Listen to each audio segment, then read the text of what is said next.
ધોરણ 5 ગણિત chapter number 2 આકાર અને ખૂણા. આપણે આના પહેલાં લેક્ચરમાં જોયેલું હતું કે કાટકોણ શું હોય, લઘુકોણ શું હોય અને ગુરુકોણ શું હોય. આજના લેક્ચરમાં આપણે પ્રવૃત્તિથી વાંચવાના છીએ. હવે આ પ્રવૃત્તિની અંદર શું દીધું છે, તમને કાગળ લેવાનું છે અને ઘડી કરવાનું છે અને તમને આવું પ્રકારનું આકાર તમને બનાવવાનું છે. એના પછી આવો આકાર બનાવીને તમને જોવાનું છે કે કાટકોણ કયો છે. આના અંદર તમને આ આકારના અંદર તમને જોવાનું છે કે આમાં કાટકોણ કાં છે, કાટકોણથી નાનો કોણ કયો છે અને કાટકોણથી મોટો કોણ કયો છે. ધારે કે અગર તમે આ જોઈ શકો કે આ કાગળની અંદર આ રેખા અને આ રેખા સીધી છે, એટલે આને કહેવામાં આવે છે કાટકોણ. તો એવી રીતના તમને જોવાનું છે કે આના અંદર કયો કાટકોણ છે, નાનો અને એનાથી મોટો કયો છે. હવે તમે આ રેખા જુઓ અને આ રેખા જુઓ. જેમ કે મેં તમને પહેલાં લેક્ચરના અંદર કીધું હતું કે જ્યારે મોઢું બંધ થાય છે, બરાબર, તમે જોઈ શકો છો એક આ રેખા છે,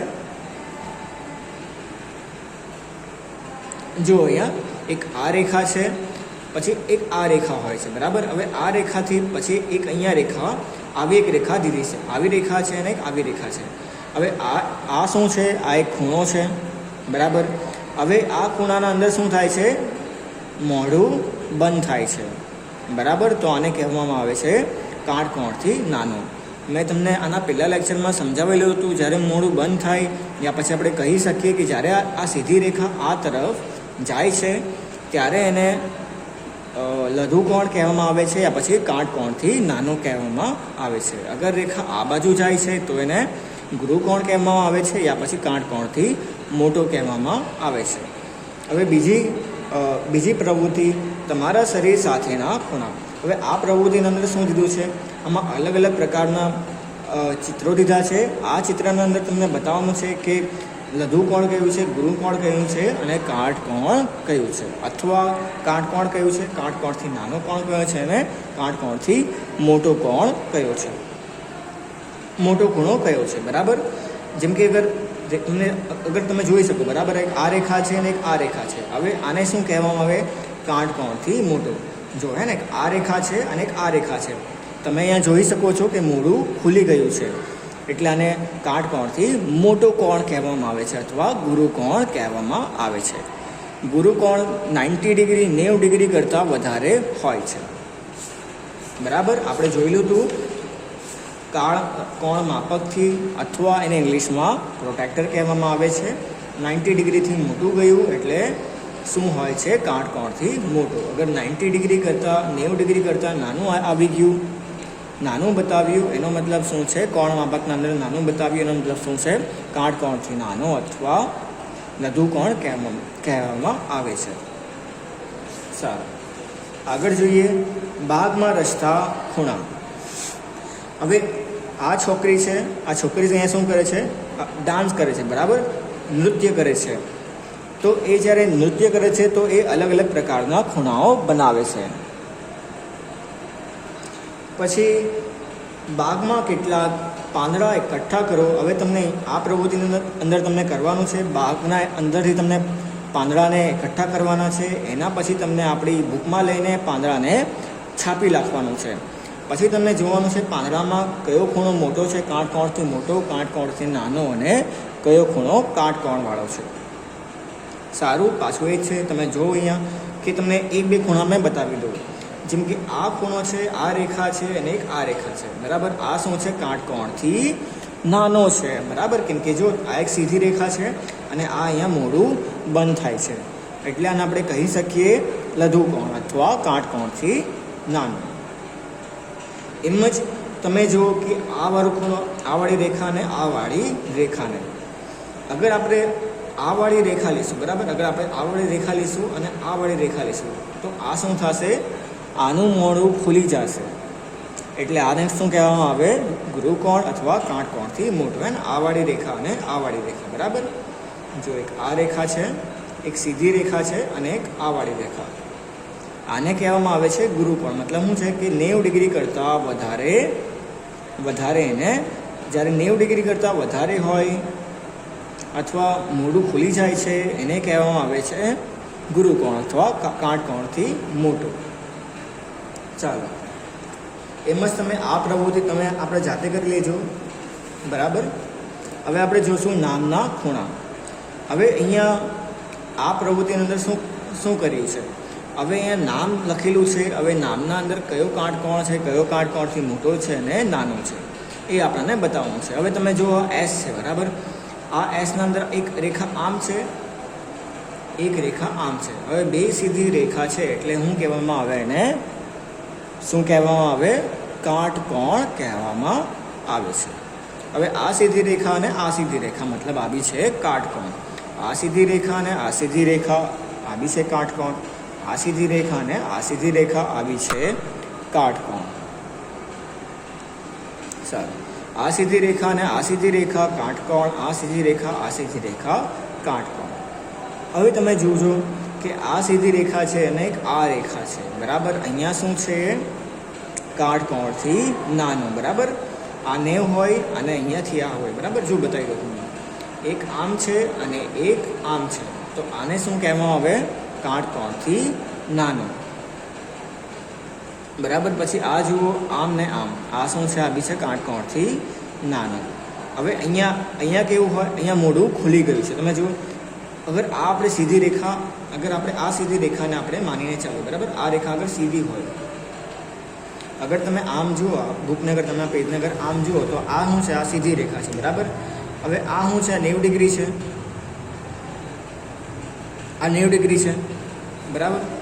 આવી રીતના 90 ડિગ્રી છે ને આ મોઢું અહીંયા ખુલી ગયું છે, મતલબ આ શું છે? કાટકોણથી મોટો છે.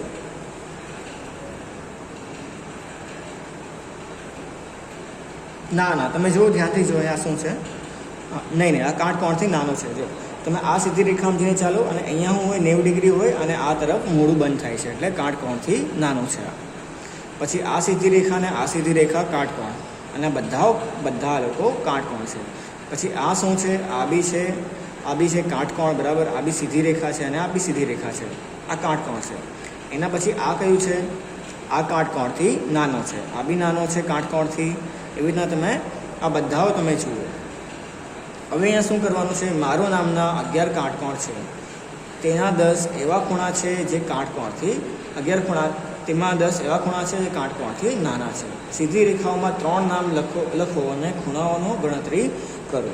હવે તમને છોકરાઓ શું કરવાનું છે? તમને 3 આવા નામ લખવાના છે, જેમ કે જો એમ ઉષ્મા લખેલું છે એવું તમને લક્ષ્મી અને નમન લખવાનું છે, બરાબર. અને તમે જોઈ શકો કાટકોણની સંખ્યા કેટલી છે, કાટકોણની મોટાથી સંખ્યા કેટલી છે અને કાટકોણથી નાનાની સંખ્યા કઈ છે. હવે ઉષ્મામાં તમે જો 1 2 3 4 5 6 7 8 ને 9 અને 10, ટોટલ કેટલા કાટકોણ છે? 10 કાટકોણ છે. હવે કાટકોણથી મોટા કેટલા છે? જો 2 છે. તમને બતાવો, 1 અને 2 આ બંને શું છે? કાટકોણથી મોટા છે. જો એક આ સીધી રેખા અને એક આવી રેખા હોય, પછી આ મોટું થઈ ગયું કાટકોણ એટલે આ કાટકોણથી મોટું.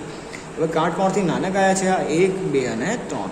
એમાં તમે લક્ષ્મી લખજો અને નમન લખજો, એમાં તમને આ લખી નાખવાનું છે આપણી ટેક્સ્ટબુકના અંદર. હવે બીજી પ્રવૃત્તિ, ગણિત ગમ્મતમાં 10 પુસ્તકો એકની ઉપર એક એમ મૂકો અને એક પુસ્તકને ત્રાસું ગોઠવી જેથી ઢાળ બને. તો તમને આવી રીતના કરવાનું છે. એક પુસ્તકને તમને આવી રીતના મૂકી દેવાનું છે એટલે ઢાળ બની જાય. હવે આ 6 પુસ્તકોથી કરો. હવે એકમાં 10 પુસ્તકો કરવાનું છે, તમને એકમાં તમને 10 પુસ્તકોથી કરવાનું છે, એકમાં તમને 6 પુસ્તકોથી કરવાનું છે. હવે જોઈએ પહેલો સવાલ, એક દડાને બંને ઢાળ ઉપરથી ગબડવા દો.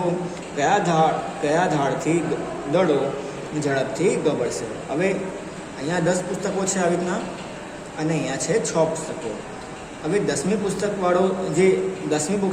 પુસ્તકવાળો જે તમે દડો મૂકશો અહીંયા, તો જે આ જે ધાર છે એ બહુ વધારે સીધી હશે. અને જે 6 કિતાબવાળી તમે મૂકશો, બરાબર, 6 કિતાબવાળી, તો એની ધાર કેવી હશે? આવી હશે ને. 6 કિતાબવાળી ધાર આવી હશે અને 10મી ધારવાળી આવી હશે, લગભગ આવી હશે ને, આવી હશે લગભગ, બરાબર. અને આવી હશે તો તમે અહીંયાથી દડો પ્રસારશો અને તમે અહીંયાથી દડોને અહીંયા તમે ઉપરથી ગબડવા દેશો તો દડો કેમાંથી ઝડપથી ગબડશે? તો 10માંથી એ દડો જલ્દી ગબડી જશે, કેમ કે આ રેખા લગભગ સીધી છે એટલે અહીંયા ટાઈમ ઓછો લેશે. અને આમાં ઢાળ કેવી છે, આમાં ઢાળ આવી છે, બરાબર. એટલે શું થશે કે દળોને જમીન ઉપર આવવા પહેલાં ટાઈમ લાગશે. કયા ઢાળનો ખૂણો નાનો છે? તો કયા ઢાળનો ખૂણો નાનો છે? આમાં જે 6 નંબરવાળી જે કિતાબ છે ગણિત ગમતની, એનો ઢાળનો ખૂણો નાનો છે, બરાબર. અને આનો જે ખૂણો છે એ વધારે મોટો છે, અને આનો ખૂણો છે એ નાનો છે. સારું, હવે આ બગીચામાં 2 લપાશીઓ છે. હવે આ જે પ્રવૃત્તિ છે એ તમને કરવાની છે, બરાબર. આ 2 સવાલોના જવાબ તમને ઘરેથી શોધવાના છે. ખૂણાના વિષય છે, બરાબર. આ બી આસાન છે, તમે કરી શકશો. હવે બદલતા આકારો, જરૂરી વસ્તુઓ, વપરાયેલી કેવી કે નવી દિવાસળીઓ, સાયકલના વાલમાં વપરાતી રબર ટ્યુબ. આ તમને બધી વસ્તુ લેવાની છે. દિવાસળીઓને સાયકલમાં વપરાતી રબર ટ્યુબ, આ તમને લેવાનું છે. પેલું, દિવાસળીઓને કાળો ભાગ સાફ કરો. કાળો ભાગ તમને સાફ કરી નાખવાનો છે. પછી રબર ટ્યુબનો નાનો ટુકડો કાપો, તો રબર ટ્યુબને તમે મોટો ટુકડો છે એને નાના નાના ટુકડામાં કરી નાખવાનો છે. ત્રીજું, રબર ટ્યુબને ટુકડામાંથી બંને તરફમાં દિવાસળીએ નાખો. તો એક રબર ટ્યુબ વચ્ચેથી લેવાનું છે ને બંને દિવાસળીઓથી તમને નાખી નાખવાનું છે. આવી રીતના અહીંયા દિવાસળી અને વચ્ચે શું છે? Rubber tube. રબર ટ્યુબને અહીંયા જોડે છે બંને દિવાસળીઓને. ત્રિકોણ બનાવવા માટે વધુ દિવાસળીઓને ઉમેરો. તો ત્રિકોણ બનાવવાનું છે, એમાં તમને વધારે દિવાસળીઓને લઈ લો, તો ત્રિકોણ આવી રીતના બની જશે. ત્રિકોણને આપણે ઇંગ્લિશમાં ટ્રાયેંગલ કહેવામાં આવે છે. હવે દિવાસળીઓને અને રબર ટ્યુબને ટુકડા ઉપયોગ કરી 4, 5, 6 બાજુવાળા આકારો બી બનાવો. તો 4 દિવાસળી, 5 દિવાસળી અને 6 દિવાસળીથી જુદા જુદા પ્રકારના આકારો બનશે. દરેક પ્રકારના આકારો કેટલા ખૂણા છે તે શોધો, તેના પર નિશાની કરો. હવે દરેક પ્રકારના આકારો કેટલા ખૂણા છે? હવે આના અંદર 4 ખૂણા છે, આના અંદર 5 ખૂણા છે, અને આના અંદર 6 ખૂણા છે. એવી રીતના તમને ખૂણા શોધવાના છે. હવે દરેક આકારોને તમારી આંગળી ટેરવાથી મદદથી નીચે તરફ દબાવો. આંગળીને ટેરવા વડે દબાવથી આકારો ખૂણા બદલાય છે. તમારું પરિણામ શોધો અને નીચેના કૌંસ પર લખો. હવે જ્યારે તમે 5 દિવાસળીઓને લીધો તો 1, 2, 3, 1, 2, 3, 4 અને 5, બરાબર. આ 5 દિવાસળીઓથી આ આકાર બનાવ્યું છે, 4 દિવાસળીઓથી આ આકાર બનાવ્યું છે, 3 દિવાસળીઓથી આ આકાર બનાવ્યું છે. હવે તમને શું કરવાનું છે? તમને આંગળી લેવાની છે અને તમને અહીંયા આવી રીતના રાખવાનું છે, બરાબર. તમે જ્યારે આને દબાવશો, અહીંયા ઉપરથી તમે દબાવશો તો ખૂણામાં ફેરફાર થશે. તો હા થશે. અગર તમે અહીંયાથી દબાવશો તો શું થશે? આ દિવાસળીઓ જુદી જુદી થઈ જશે. અથવા તમે કહી શકો કે આ આકાર નષ્ટ થઈ જશે. મતલબ શું કે આ આકાર દિવાસળી એક અહીંયા જશે, એક અહીંયા જશે, અને આ આકાર તૂટી જશે. હવે તમે અહીંયા કરો, આ આકારમાં તો શું થશે? તૂટશે, ફેરફાર થશે કે ના થશે? તો આ ખૂણામાં બી ફેરફાર થશે. અને અહીંયા બી તમે આંગળીથી તમે દબાવશો આકારને તો બી આ આકારમાં ખૂણાઓમાં ફેરફાર થશે. પણ જ્યારે તમે આ આકારમાં તમે અગર શું કહેવાય દબાવશો, અહીંયાથી તમે દબાવશો તો શું થશે? આ ખૂણાના અંદર ફેરફાર થશે કે ના થશે? તો નહીં થશે, બરાબર. આવા પ્રકારના જે આકારો હોય છે એ બહુ મજબૂત હોય છે, એટલે ખૂણામાં ફેરફાર થતો નથી, બરાબર. તમે અહીંયાથી દબાવશો તો બી આ જે ખૂણો છે, બરાબર, ખૂણાના અંદર ફેરફાર નહીં થશે. અથવા તમે કહી શકો કે આ આકારો બહુ મજબૂત હોય છે. મતલબ શું કે દિવાસળીઓ અહીંયાથી ત્યાં નહીં હોઈ જશે. આ આકારમાં ફેરફાર નહીં થશે. સારું, હવે તમે જોઈ શકો છો કે આ જે ચિત્ર છે, બરાબર, આ તમે જોયું હશે. આને ઇલેક્ટ્રિક, આને શું કહેવાય? આ ચિત્રને તમે જોયું હશે. વીજળીમાં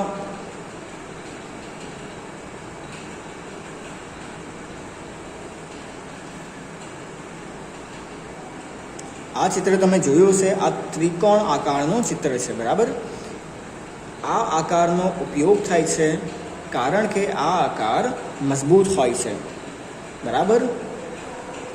એટલે ત્રિકોણ આકારનો ઉપયોગ થાય છે. એમાં તમે જોઈ શકો આ બ્રિજના અંદર બી કેવો ત્રિકોણ આકાર છે ઉપયોગ થાય છે. જો આ ત્રિકોણાકાર કેમ કે ત્રિકોણાકાર શું હોય છે? મજબૂત હોય છે, જલ્દી તૂટતું નથી. બરાબર. હવે ખૂણા અને સમયના અંદર પહેલાં આપણે જોશું, અહીંયાથી આપણે જોશું. બરાબર. આવી છોકરીઓ વાત કરે છે, તમે આ જોઈ લેજો, વાંચી લેજો. દિવસમાં એવા સમય કેટલી વાર આવે છે જેમાં ઘડિયાળ કાંટાઓ વચ્ચે કાટકોણ બને છે. હવે તમે બીજા વધુ ચિત્ર દોરો. તો દિવસમાં ક્યારે એવો સમય આવે છે જેમાં કાટકોણ બને છે. બરાબર. આપણી જે ઘડિયાળ છે એમાં કાટકોણ બને છે. તો પહેલું શું છે? 3 વાગે, બીજું શું છે? 9 વાગે, અને ત્રીજું શું છે? 10 વાગે અને 5 મિનિટે કાટકોણ બને છે. તો આવા 3 સમયમાં કાટકોણ બને છે. હવે આ એક છે, મેં તમને જે સમજાવ્યું હતું કે જે આમાં 90 ડિગ્રી કરતાં નાનું હોય છે એને લઘુકોણ કહેવામાં આવે છે. જેમાં મોઢું ખુલી જાય છે એને ગુરુકોણ, અથવા 90 ડિગ્રી કરતાં વધારે હોય છે એને ગુરુકોણ કહેવામાં આવે છે. કાટકોણથી મોટો એટલે ગુરુકોણ, કાટકોણથી નાનો એટલે લઘુકોણ. હવે એમ જ તમે અહીંયા ટાઈમ લખજો અને લઘુકોણ ગુરુકોણ છે એ તમે લખી નાખજો. સારું. અગલી પ્રવૃત્તિના અંદર તમને અહીંયા ટાઈમ લખવાનું છે, આ બી તમે લખી નાખજો. હવે આપણે અહીંયાથી કાલે વાંચશું.